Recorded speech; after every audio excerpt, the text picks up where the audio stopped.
Cody, Grégory, vous êtes à l'hôpital en train d'attendre que Connor se fasse soigner et un homme s'approche vers vous. Il est un peu l'air ténébreux, chapeau, manteau long Oh putain. et il s'approche vers vous et Pas vous que dit Sasuke du 69. il s'approche vers vous et vous dit excusez-moi messieurs mais nous devons parler. Qu'est-ce que vous faites? Bon, il parle. Hein. Ok, tu veux parler? Grégory, qu'est-ce que tu veux faire toi? On le suit. Et Ok. on écoute. Ok, donc vous levez, il vous fait signe de le suivre, vous sortez de l'hôpital et vous vous retrouvez dans une petite ruelle sans qu'il y ait trop de passage. Il s'approche vers vous et vous dit bon messieurs, je sais ce qui vient de se passer. Je sais que vous avez vécu très récemment des événements très mystérieux, très surnaturels. Et, euh, et donc j'aimerais vous aider par rapport à ça. Car cette organisation, cette secte que vous avez démantelée sans le vouloir, eh bien, je travaillais sur cette affaire depuis un certain moment et je ne savais pas comment arrêter ces actes en fait. Parce qu'ils prenaient des personnes et les sacrifiaient au nom de leur dieu incandescent. Bon, excusez-moi, je ne me suis pas présenté. Je m'appelle donc O'Brien, Mike O'Brien. Et je travaille pour une organisation qui s'occupe de ce genre de phénomène surnaturel très mystérieux. Et après vous avoir vu, après ce que vous avez fait, j'aimerais vous recruter. Qu'est-ce que vous faites? Qu'est-ce que vous lui dites, pardon? Ah, ouais, écoute, Cody, vas-y, hein. Cody. Grégory, vas-y, je t'en prie. Oh non, ouais, vous renvoyez pas la J'y balle. vais, hein. Vous renvoyez pas la balle. Alors, du coup, Ouais, si je mais comprends bien, on a fait. Je lui demande, du coup, je le regarde et je lui fais. On a fait votre boulot, du coup. On a démantelé le truc sur lequel vous travaillez depuis longtemps. On est bien Alors, d'accord. vous n'avez pas fait mon travail. Je me doute que dans la situation où vous étiez, c'était plus des réactions de survie que vraiment C'était faire plus mon travail. désespéré, mais je comprends bien, on a fait ce que vous deviez faire. Écoutez, Est-ce qu'on peut s'arranger du coup sur un moyen de type pépette Here comes the money. Money, money, Parce que on est un peu en rade mais et puis après on pourra négocier sur l'engagement. Mais d'abord, un peu de pépette. vous avez pas de questions en tête. Le premier truc qu'il demande, c'est t'as pas de la thune, s'il te plaît. Alors, Bah normal. Hum, Je suis marrant ou pas? ouais, t'es un peu quand même sous le choc de ce que tu viens de voir, quoi. Hein. Je te rappelle qu'il y a Oui une- bah et alors mais Ouais, est-ce bon. que... je laisse les questions intelligentes à Cody. Ok. D'accord, cool. Cody, qu'est-ce que Ah oui, tu lui Cody dis? répond. Cody il s'appelle Alain Delon en fait, il parle de Cody parle de lui à la troisième personne. Exactement. Mais si on a démantelé votre truc, vous bossez sur quoi du coup maintenant? Justement, avant de revenir au QG pour faire mon rapport, j'aimerais donc vous recruter. Après, je comprends tout à fait, je comprends tout à fait que vous ne vouliez pas, parce que vous venez vivre quelque chose de surnaturel, de vraiment très mystérieux, et un homme sorti de nulle part veut vous engager. Et pour ça, Oui, oui, engagé dans franchement, quoi je exactement? vis ça tous les dimanches, moi, ça passe. j'aimerais vous engager donc dans cette organisation qui démantèle justement ce genre de phénomène pour empêcher les forces du mal de pénétrer dans notre monde et de prendre le contrôle. Vous voyez, Un peu comme des héros quoi. ouais, c'est un peu des héros de l'ombre en fait. C'est pas les Avengers, hein. Vous n'avez pas vraiment de reconnaissance. Je ne dirais pas que vous sauvez le monde, mais vous empêchez en tout cas sa destruction. Car Ouais, donc du coup, on sauve le monde. Ouais, voilà, c'est ça. C'est juste que bah, personne le sait au final. bon, si vous tenez Après, vraiment, moi, oui, perso- vous sauvez le monde. Allez, si ça rapporte bien, je suis chaud. Ce n'est pas une Tu question vois de qu'il y a pas moi qui est rapporter. intéressé par l'argent. Ce n'est pas une question de Ouais, rapporter, c'est une question de mais, devoir, monsieur. De devoir Cody, envers la vie. du coup, tu te rends bien compte que rentrer là-dedans, c'est aider les pauvres aussi. Non, c'est aider tout le monde. Ce n'est pas que Bah les ouais. pauvres. Bah justement. Ouais, mais les riches et les pauvres. D'ailleurs, on a quoi, qu'est-ce qu'on va faire après hein hein? On fait On quoi va maintenant? rentrer, on va rentrer Écoutez, chez monsieur, écoutez, si vous voulez vraiment Si vous voulez vraiment que je vous montre mince. Si vous voulez que je vous fasse une démonstration, je peux vous faire une démonstration, monsieur. Parce que il n'y a pas que des inconvénients, il n'y a pas que sauver le monde et rester dans l'ombre. Il y a aussi des, entre guillemets, avantages à être dans cette organisation, monsieur. Ah, parce que sauver le monde, c'est un inconvénient. C'est vrai que Ce n'est pas ce c'est que vrai je dis. que c'est pas très gentil pour le monde. D'accord, il va mal. Ce n'est pas mais ce que je c'est pas très dis. joli. Ce que je dis, c'était que sauver le monde n'avait pas de reconnaissance. Ah C'est-à-dire bah oui, parce que que personne ne le sait évidemment. personne ne le sait. Ouais. Parce que si jamais des choses comme ça étaient apprises par le grand public, ça serait la fin, l'anarchie complète. C'est pour ça, vous avez... ouais. Et d'ailleurs, pour vous faire une démonstration, voici. Et donc là, il vous fait une sorte de démonstration de pouvoir psychique. Vous comprenez pas exactement ce qu'il fait, c'est-à-dire il fait flotter des objets. En fait, oui, c'est ça, il utilise pas vraiment son esprit, c'est plus une sorte de force psychique. C'est un petit peu comme les gens qui tordent les cuillères par l'esprit, mais clairement plus poussé. Et, C'est un Jedi. et donc, il vous dit aussi, écoutez, messieurs, il n'y a pas que ça. J'ai d'autres capacités. Et d'ailleurs, vous avez rencontré un sanglier. Eh bien, je dirais pas que je le contrôlais, mais je le dirigeais. Je lui donnais Ouais. des indications. Enfin, pas les. Je lui D'ailleurs, donnais pas des indications. En parlant de sanglier, je commence à avoir faim. Ce serait bien qu'on puisse trouver un coin pour manger avant de continuer de discuter. Oui, oui, oui. Écoutez, réglons cette affaire rapidement. Nous mangeons et je vous ramène au QG. D'accord? Nickel. Bon. Alors, C'est vous qui du coup, offrez. Hein. du coup, vous voulez rejoindre l'organisation ou pas? Ouais, allez. Moi, je Allez, suis chaud. autant faire un essai. Au pire, si jamais ça va mal, on s'en va. Après, je vous cache pas que si jamais vous auriez refusé, j'aurais eu d'autres moyens, soit de vous convaincre, soit de vous taire, à jamais. C'est pas en faisant flotter 3 petits objets que vous allez vous faire peur. Hein. Ouais, c'est ça. Et donc, il se tourne et avance. Vous rendez donc un petit restaurant, une sorte de dîner en fait. Et il rentre et fait excusez-moi barman, enfin pas barman, oula. Oui, Excusez-moi, serveur. excusez-moi serveur. Je vous prendrai bien une tarte aux pommes s'il vous plaît. Et vous, Tarte que aux prenez-vous? Ah, la fiotte. Moi, je vais prendre un sanglier bien rôti. Le serveur te regarde et fait non mais vous prenez pour qui? On n'est pas. Vous prenez pour qui là? On n'a pas de sanglier ici. Bah, qu'est-ce que vous avez alors? Bah on a bien un peu de porc mais pas du sanglier.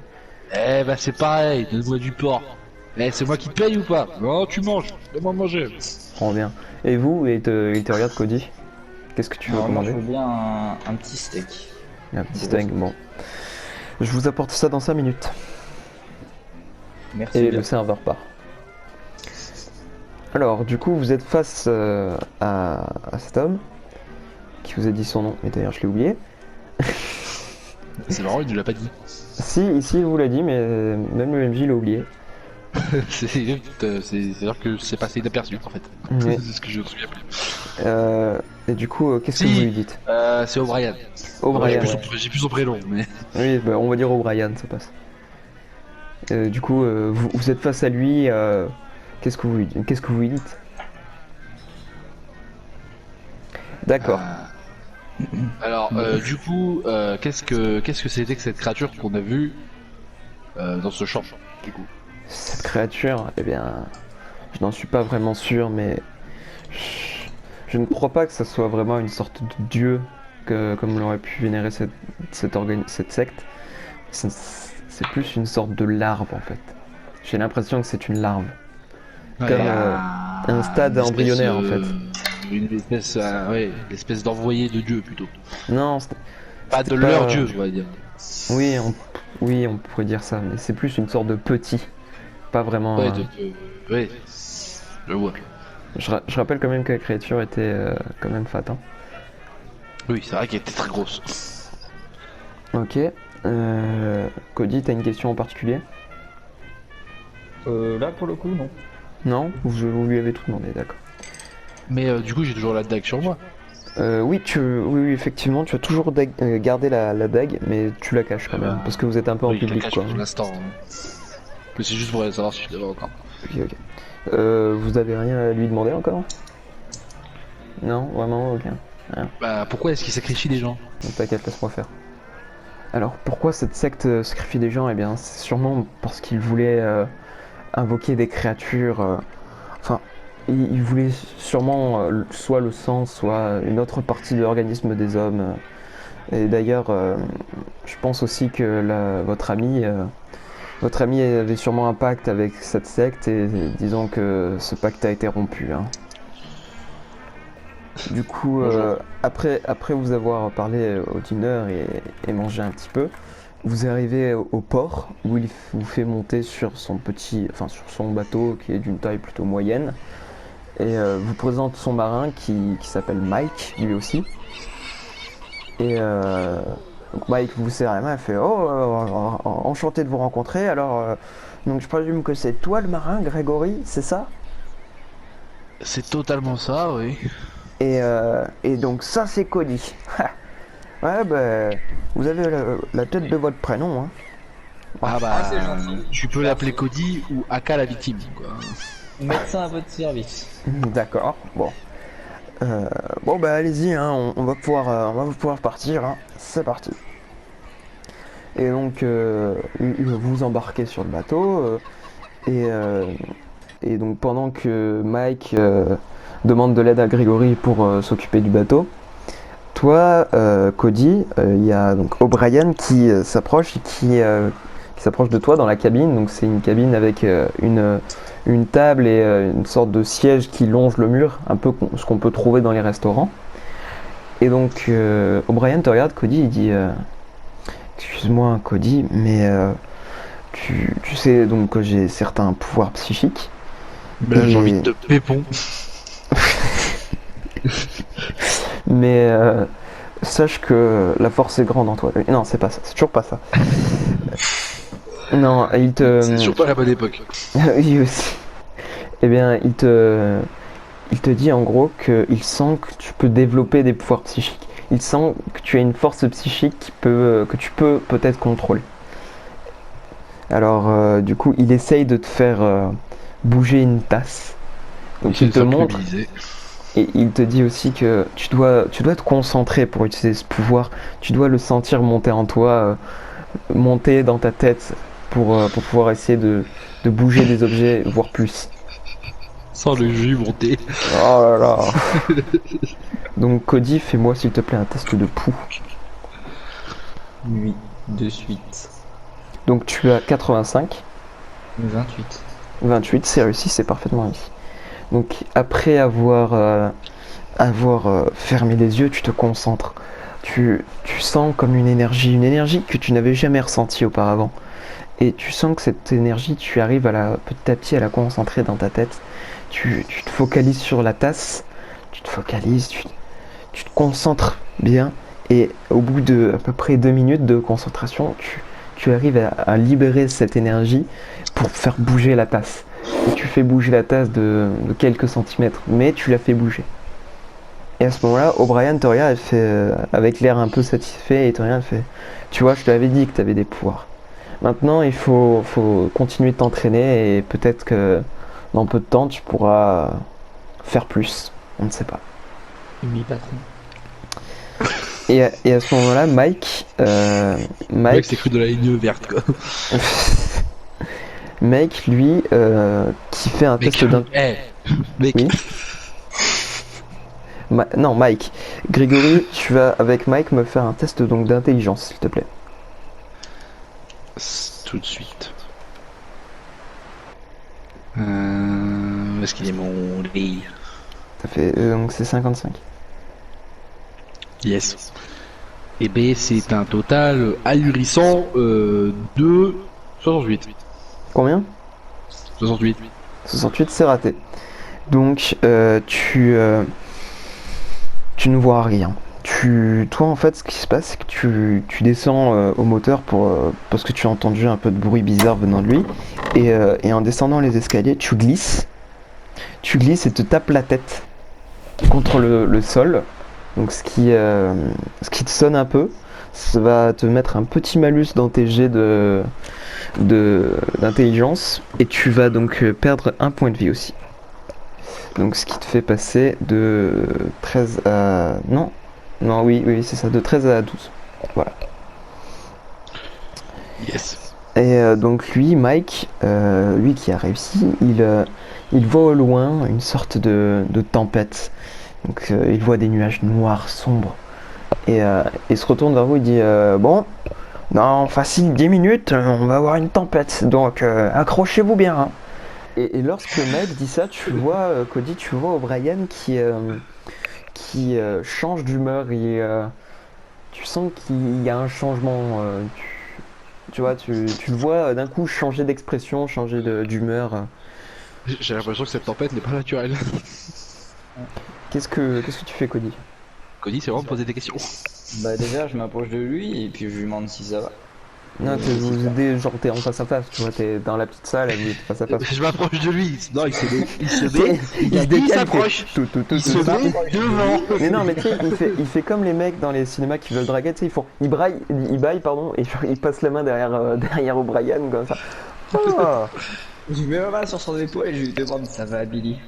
Non, il s'appelle O'Brien. Eh bien, ça va, Brian, je nous emmerde. Bah, ça va. Il te regarde, il fait oh, ça va, t'inquiète pas. Mais tu sens vraiment que. Quand même, hein. Non, c'est juste que Mike a annoncé les tempêtes et j'aime pas vraiment les tempêtes. Bon, qui aime ça après tout, hein, mais voilà quoi. Personne. Regarde. Ouais, tu sens qu'il est plutôt réticent à parler de son changement d'humeur là. Je peux faire des trucs, moi, au lieu de juste me cogner la tête. Ouais, bah ça arrive, t'inquiète pas. Et 10 minutes plus tard, vous êtes dans la tempête. C'est-à-dire que le vent souffle, les vagues sont déchaînées, elles frappent contre le bateau. C'est la tempête quoi. Hein. Et là, à ce moment-là, Grégory, tu vas me faire un test d'intelligence, tiens, mais que c'est un test de dextérité. Donc ça te fait 50 du coup en faisant la moyenne. Pour savoir en gros, parce qu'il y a le moteur a un problème, donc tu entends le moteur qui est en train de... Tu entends des bruits qui te plaît pas vraiment quoi. Hein, donc, Je suis à 34. 34, bien joué, c'est réussi. Donc tu prends une clé à molette, tu prends des outils, tu répares le moteur. Et une fois remonté sur le pont, tu vois Mike qui sifflote. Il est limite content, il est pas vraiment gêné par la tempête, sachant que vraiment c'est vraiment déchaîné autour de lui. Et là, vous allez me faire un test de santé mentale, tous les deux. Donc Cody, tu as 57 et Grégory, tu as 47. Je suis à 11. Ok, c'est réussi. Et Grégory? Moi, je suis à 27. C'est réussi, tout à fait. Vous voyez dans les nuages noirs qu'il y a des éclairs qui éclairent ces nuages. Et d'un coup... Qu'est-ce que vous faites? Ouais, des éclairs qui nous éclairent. Oh là là.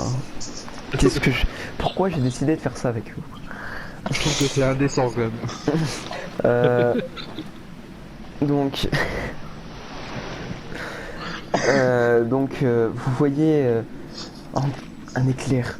Mais c'est pas un éclair blanc comme les autres, c'est un éclair vert et d'une teinte verte, une teinte verte très éclatante, très vert pomme en fait, qui éclaire une forme gigantesque dans les nuages. Une forme gigantesque qui semble vous regarder deux yeux noirs, non, jaunes. Deux yeux jaunes, regardez dans votre direction. Et dis-moi qu'ils sont rouges. Hein. Qui vous transcendent l'âme. Vous êtes paralysé. Cela ne vous choque pas, vous dites sûrement que c'est le fruit de votre imagination, mais ce regard, ça vous glace le sang sur le coup. C'est dommage. Grégory, tu vas me faire un test, s'il te plaît, d'intelligence. Et bah putain. Tu as 45. Désolé, hein, mais il n'y a que des tests d'intelligence d'un coup. Hein. Je suis à 18. 18, c'est réussi, c'est tout à fait réussi.